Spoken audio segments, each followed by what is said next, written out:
Yesu nashimwe shengero ry'Imana mukoraniye hano kuri uno munsi udasanzwe. Yesu yatugiriye neza aduha guhumeka mu isi y'abariho, hariho benshi bapfuye. None twagomba dutangure amasengesho yacu, igikorane cacu, twiyegereza Imana kugira ngo duce turirimba tuyitazire, hanyuma dukore ibikurikirana Imana yamaze kubana natwe. Data mwiza, mu izina rya Yesu Kristo turagushimiye ko duteye iteka uyu munsi kuba turi bazima kugira ngo twongere guhimbaza izina ryawe. Jambo ryawe riratubwira ngo uyu ni umunsi mwiza cyane uhoraho yaduhaye kugira ngo tuwunezererwemo. Natwe turanezerewe ko tukiriho mu isi y'abariho, turiho mu izina rya Yesu Kristo. Kandi ntibyavuye kuri twebwe cyane ku bikorwa byacu, byavuye ku bugombe bwawe. None Mwami turakwiyegereje, iyi saha n'uyu mwanya tugomba dusenge. Bana natwe, tubabarira ibyaha, tubabarira ibidasa neza imbere yawe. Turazi wowe kuri wera, turazi kuri mutagatifu, ariko mu maraso ya Yesu turasabye kwozwa no gutunganywa kugira ngo indirimbo zacu zihinduke umubavu mota neza, kugira ngo gusenga kwacu kugushike kiyo uri mu ijuru, nawe utabare, nawe uhezagire, nawe ugire neza bose. Duhamagaje mpwemu yera ngo atubere umurongozi mwiza muri iki gikorane cacu. Abari hafi n'abari kure bafashwe, dutabagwe kandi tugubwe neza mu izina rya Yesu Kristo umwami n'umucunguzi wacu, amen. Nkuko mubizi turi mu ndwi ya mbere ya Noheli. Mu ngo n'imiryango abantu barashigira Noheli, barashigira ukuvuka kwa Yesu Kristo.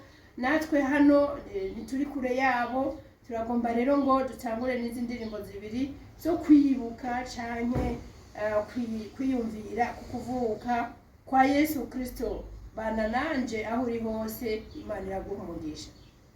Hari ijuru yatowe,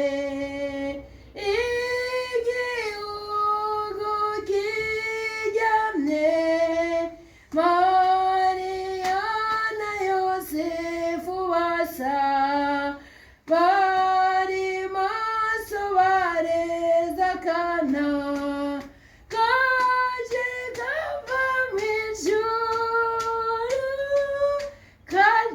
kava mw'ijuru. Hari ijoro yatowe, intumwa z'Uhoraho zaje kubarira bungere icyabonetse mu gihugu. Ku mwami Yesu avutse, ku mwami Yesu avutse. Hari ijoro yatowe, umucyo wo mw'ijuru uzotumurikira twese, tuboneraho n'agakiza, kuko Yesu yavutse, kuko Yesu yavutse. Iri joro yatowe, natwe nituririmbe, dufatanye nabo mw'ijuru, kuvuza impundu wa mwami. Haleluya mukiza, haleluya mukiza, haleluya. Iyindi y'amajana 223. Yemwe bungere bakera, mutubarire none ibyo mwabonye rya joro, hamwe Yesu yavuka.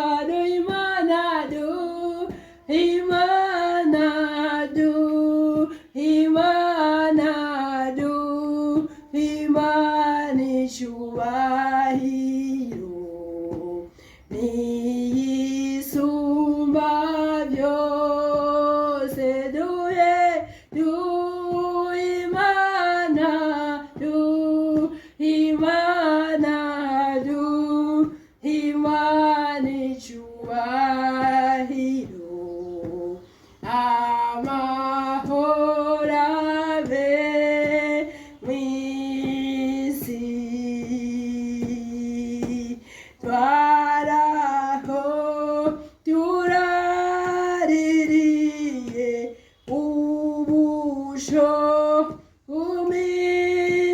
kizazi tuona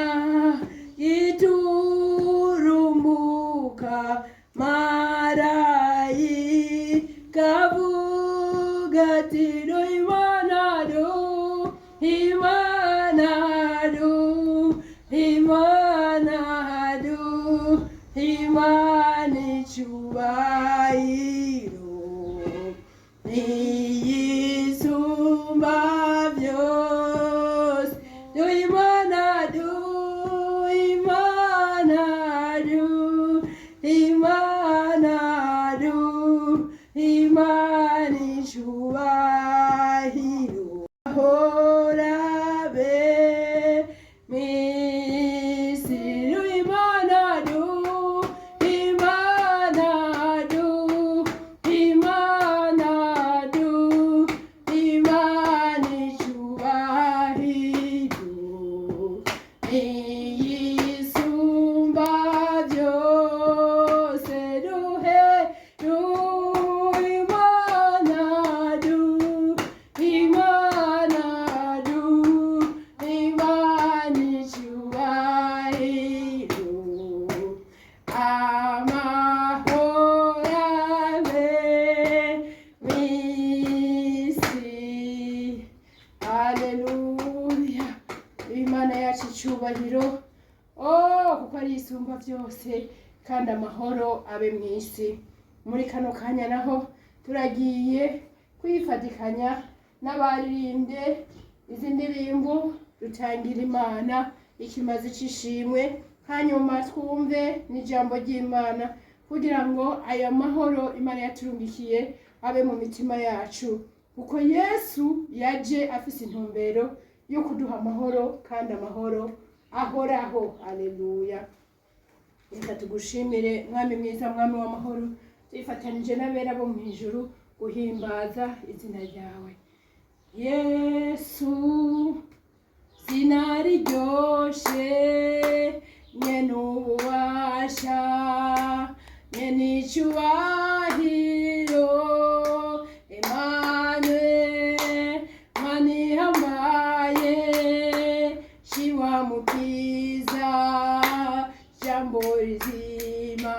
Yesu, Yesu, zina riryoshe, nyene ububasha, nyene icyubahiro, Emmanuel, Mana ihambaye, nyene ububasha, jambo rizima. Iyo namajumami, yo namajuma, ndavuga izina ryiwe, avuga izina ryiwe. Iyo namajumami, yo namajumami, ndavuga ko ari mwiza, vuga ko ari mwiza, akunesha abasi banje ni muzima, shimwa gitandara, Mana y'agakiza kanje shigwa hejuru. Ni muzima, shimwa gitandara, Mana y'agakiza kanje shigwa hejuru.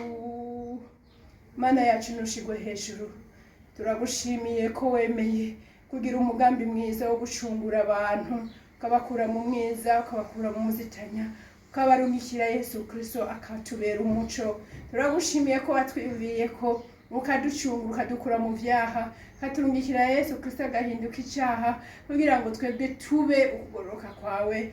Ya Mana, turagushimiye ko wemeye kugira umugambi mwiza wo gukiza abantu ubuzima bupfuye twari turimo, ukaduha Yesu Kristo akemera kubabazwa kugira ngo twebwe tube mu buzima bwiza. Umunsi wa Noheli nk'uko twibuka ingene Yesu Kristo yemeye guheba ubumana bwiwe, akavuka, akavukira n'ahantu habi, akaza mu bantu kugira ngo aducungure, ari Emmanuel, Imana mu bantu. none muri kano kanya turifatanije n'abari kumwe natwe, abari hano n'abariko baraturaba direct, mu izina rya Yesu tuvuga ngo Mana warakoze gutegura umugambi mwiza nk'uyu wo kudukiza no kuducungura. Ahasigaye Mwami turakweretse abatanze amashikanwa n'abagiye gushishikara bayatanga, mu izina rya Yesu ngo bahezagirwe, mu izina rya Yesu ibigega byabo byuzuzwe, mu izina rya Yesu igikorwa cyawe gishishikare gushika kure kubw'aya mashikanwa barungika batanga. Mu izina rya Yesu turasenze kano kanya k'ijambo, ijambo ryawe rivugutire, ijambo ryawe abari wowe wivugira muri ryo, kugira ngo bagiye kuryumva twese tuvugutirwe gushasha, dufashwe, duhingurwe, duhinduke uko ugomba, dukore ibyo ugomba, maze Mana uri mu ijuru uturabye, uri mu ijuru unezerwe, uvuge ngo nafise abana banje mu isi nishimira bariko barakora ubugome bwanje. Urakoze, turamuje Satani n'abadayimoni mu izina rya Yesu, kwikoranira dushaka ko ribigera ritarimo ikivange, rihimbara umutima wawe. Urakoze kubikoze, amashimwe icyubahiro n'inganje nibirushize kuba ibyawe ubu n'ibihe bidashira, mu izina rya Yesu Kristo yacu y'urukundo. Utugiriye neza, none tugeze muri wa mwanya wo gusoma ijambo ry'Imana. Bakundwa muriko muradukurikirana, uno munsi tugiye kwiga ku ijambo rivuga ngo guha ikibanza Yesu Kristo avukiramo. Haleluya! Guha ikibanza Yesu Kristo avukiramo. Imana ihabwe icyubahiro cyane. Ndatangara cyane iyo turiko turavuga Yesu, tukavuga ubukuru bwiwe, tukavuga ubushobozi bwiwe, tukavuga ubumana bwiwe. Imana ihabwe icyubahiro cyane. Twumva ari iby'agaciro karenze, twumva ari mbega mvuge gute, twumva ari ibintu byiza atakintu na kimwe twobisubiriza. Ariko kandi turatangara niyo twumva hari abantu badashobora kumwakira ngo Yesu ababere umwami n'umukiza w'ubugingo bwabo. Biradutangaza cyane. None byoba biva kuki? Uno munsi tugomba kwibaza, ni iki gituma abantu benshi batemerera Yesu ngo avukire mu mitima yabo? Ni iki gituma batemera Yesu ngo babere umwami n'umukiza w'ubugingo, kandi arico cyamuvanye mu ijuru? Imana idufashe cyane. Mu bushakashatsi twagize twabonye ko byinshi biva mu bwoba Satani abateza. Ubwo nabwo muri kano kanya tuza kubusambura mu izina rya Yesu Kristo, uko abantu benshi baratinya Satani ko abongorera mu matwi ngo ntibamuve ko boca batakaza ibyo bitwa ko bafise by'ubutunzi bya hano mu isi. Imana idufashe cyane. Ariko nagoma nakubarire ngo uyu munsi uraza kumenya neza ko ibyo ufise atari Satani yabiguhaye, kandi ibyo ufise wowe wibaza ngo wakiriye Yesu byosha bitakara, ni bike cyane gusumba ibyo wohabwa ugiye kwakira Yesu ukaba umwana w'Imana. Igira kabiri, dusanga abantu benshi bashakira Yesu nk'umwami n'umukiza w'ubugingo bwabo kuko batazi icazanye Yesu icyo ari cyo, kuko batazi n'ico gikoreka bamwakiriye. Izo ngimvo zibiri tugomba kuzikorera ko muri kano kanya. Ntega abiri rero ndakubwira ido n'ido. Imana igufashe. Tugiye gusoma ubwa mbere na mbere mu butumwa bwiza bwa Yesu Kristo uko bwanditswe na Yohana mu gice cya mbere. Dusome ku murongo w'12. Imana idufashe cyane. Ku murongo w'12 haravuga ngo, reka duhere ku murongo w'9. Umuco w'ukuri urasira umuntu wese wari kuraza muri iyi si. Yari mu isi kandi isi yaremwe nawe, ariko isi ntiyamumenye. Yaje mu byiwe, ariko abiwe ntibamwakiriye. Ariko abamwakiriye bose yabahaye ububasha bwo gushika abana b'Imana, nibo bizeye izina ryiwe. Uyu niwo murongo nagomba guhagarara ko, ariko n'iyi yose iraturaba muri bino bihe bya Noheli. Uw'12 uvuga ngo, ariko abamwakiriye bose yabahaye ububasha bwo gucika abana b'Imana, nibo bizeye izina ryiwe. Nshuti mukundwa, hano mu isi hari umwiza mwinshi. Yaje nk'umuco, ariko ikibabaje abantu ntibamwakiriye nk'umuco. yaje mu bo yaremye abantu ntibamwakiriye nk'umuremyi. Ikindi ngo ariko abamwakiriye bose ngo yabahaye ububasha bwo gucika abana b'Imana, ngo nibo bizeye izina ryiwe. Gushika abana b'Imana ni ubutunzi buruta ubutunzi bwose twogira hano mu isi. Kubera iki? Umwana w'Imana afise ububasha nk'Imana se wiwe, ashobora gukora ibirengeye iby'abana b'abantu bakora hano mu isi. Arafise icyo asumbije abantu bose ba hano mu isi, ariko ibyo abantu ntitugira gute, ntitubimenya. Gusa kuvuga ngo mwami Yesu ndakwakiriye, ubu mwami n'umukiza w'ubugingo bwanje, aka kanya mba mpejeje gushika umwana w'Imana, ngira ububasha mpabwa ububasha n'ubushobozi mu izina rya Yesu buruta ubw'abandi bantu batamwakiriye bafise. Imana idutabare cyane. Hanyuma abana b'Imana, kubera iki biryoshe ko duhinduka abana b'Imana? Imana idufashe. Reka dusome ni mushete Paulo yandikiye abanyefeso, naho dusome mu gice cya 2 duhere ku murongo w'8 gushika ku murongo w'10, ngo ubuntu nibwo bwadukijije kubwo kwizera, nabyo nyene ntibyavuye kuri mwebwe, ni ingabire y'Imana, ntibyavuye ku bikorwa kugira ngo hoye kugira uwirarira, kuko turi biremwa byayo, twaremewe muri Kristo Yesu ngo dukore ibikorwa byiza ibyo Imana yateguye kera ngo tubigenderemo. Bana b'Imana, shengero mu nyumva mukoraniye ngaha, ntitwapfuye kuremwa gusa, twaremewe muri Kristo Yesu ngo dukore ibikorwa byiza ibyo Imana yateguye kera ngo tubigenderemo.